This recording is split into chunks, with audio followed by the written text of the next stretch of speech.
What's up, guys? Today we are here in the Plum Production Studio because I'm going to be trying out a video gadget that you've probably seen on social media and been curious about yourself. It's called the Smove. It is a stabilizer gimbal for your iPhone or Android phone.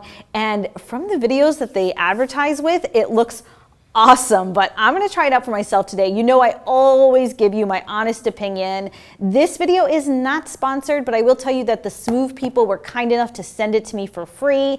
And if I like it, they also gave me an affiliate link. And if I do like this, I'll put it in the description box below. But we're going to try it out together. As you can see, I haven't even opened the box yet. That's how new this is. So let's give it a go.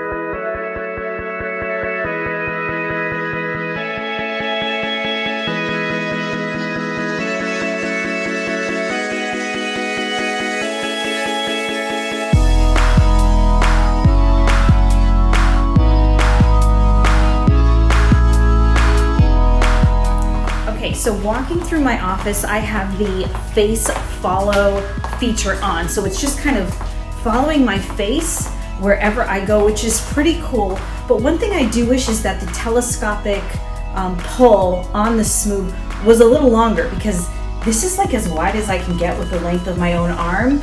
And I think it's a little tight. I kind of wish it was a little bit longer, but I can tell you that my arm is getting so tired holding this thing. It's pretty heavy with my phone on it. So I could see maybe why they couldn't make the telescopic pull a little longer, because you'd really have a hard time holding it for any length of time.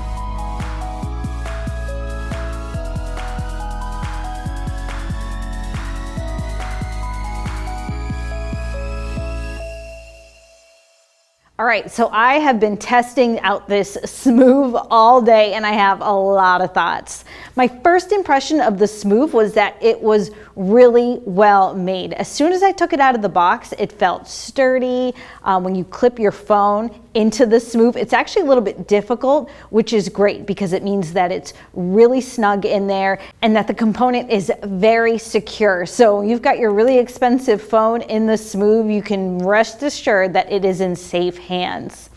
One of the things that I noticed when I opened the Smove and I popped open the user manual is that it asked me to charge the Smove right off the bat. To be honest with you, I was a little bit disappointed by that because I like my electronics to come to me already charged because I'm excited to use them.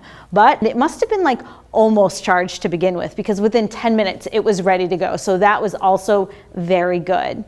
One of the other things I like about the Smove is that not only is it a stabilizer, but it also comes with this little tripod base, which is great. You can use it as a desktop tripod and it's really stable and really easy to work with, and I liked that a lot. So the Smove serves a couple of purposes. Now, once you want to actually use the Smove as a gimbal, the way it's designed, you need to download the Smove app from the App Store. I did notice that the Smove app only had like a couple stars out of 5.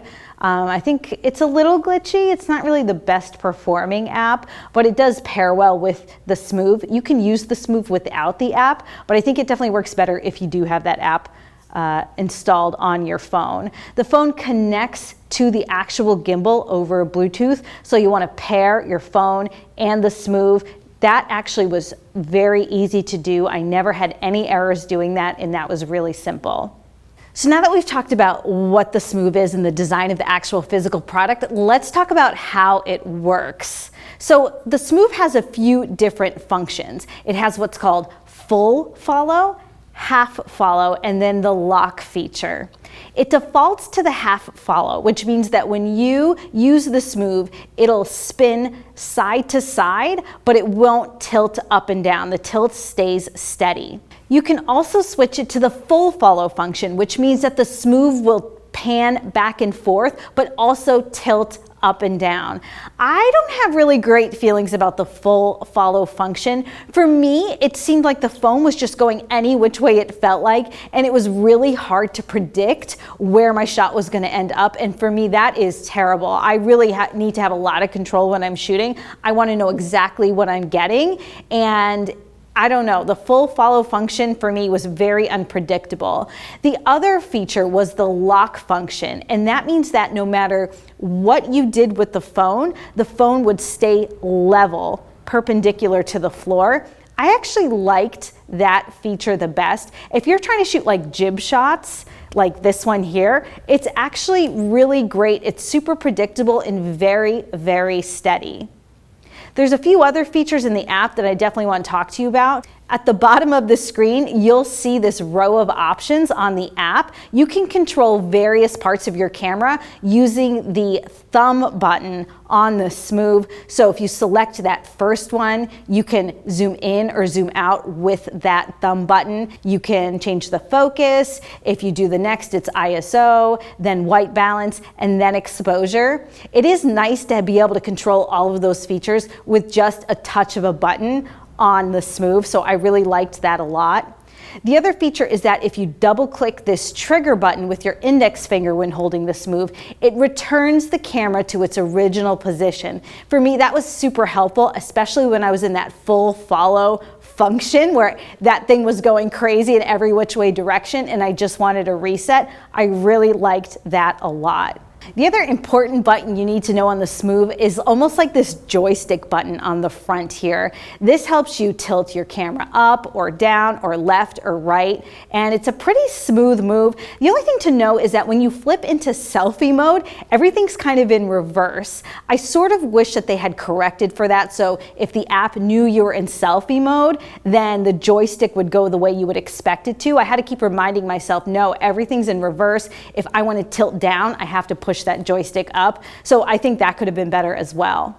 The other feature that the Smove likes to brag about is its motion tracking feature. It's really great at picking up faces, especially in selfie mode, where it'll find your face and it'll kind of just keep your face toward the center of the frame. But then when I was doing a product shot with the Smove and then I tried to set it to an object, I couldn't keep that object center screen. It didn't seem to really grab onto that object that well, so I didn't think that feature was that great. So what do I think of the Smove? Overall, the Smove is definitely a winner in certain circumstances. If you're a vlogger, you're gonna love the Smove. It is like a selfie stick on steroids, and it also doubles as a really stable tripod for your phone. So for that, it's great. It's also great if you own a small business and you wanna do some social media marketing. You don't wanna hire like a fancy production company, but you wanna elevate the quality of what you're doing. I definitely also recommend the Smove. However, if you're trying to be more professional, the Smove is definitely not comparable to other stabilization systems like a Ronin or even like a DJI Osmo. It doesn't have the same smoothness and it's not as intuitive as those higher end products, but for the price, I would say the Smove is a winner. And of course, the Smove is only as good as the camera you put on it. That's the one thing about the Smove is it's great because it's not a camera. So if you upgrade your phone, that means you upgrade your gimbal as well. So that's great, but you're never gonna put like a professional camera or a camcorder or anything like that on a Smove. So I would give this one a thumbs up if you're the right user for it. If you think you are gonna buy the Smove, I have an affiliate link in my description box because it helps me keep creating great videos like this one for you. If you thought this video was good, subscribe to my channel, give me a thumbs up, and let me know what other crazy products are you seeing in your social media that you want me to try. I'll see you next Monday.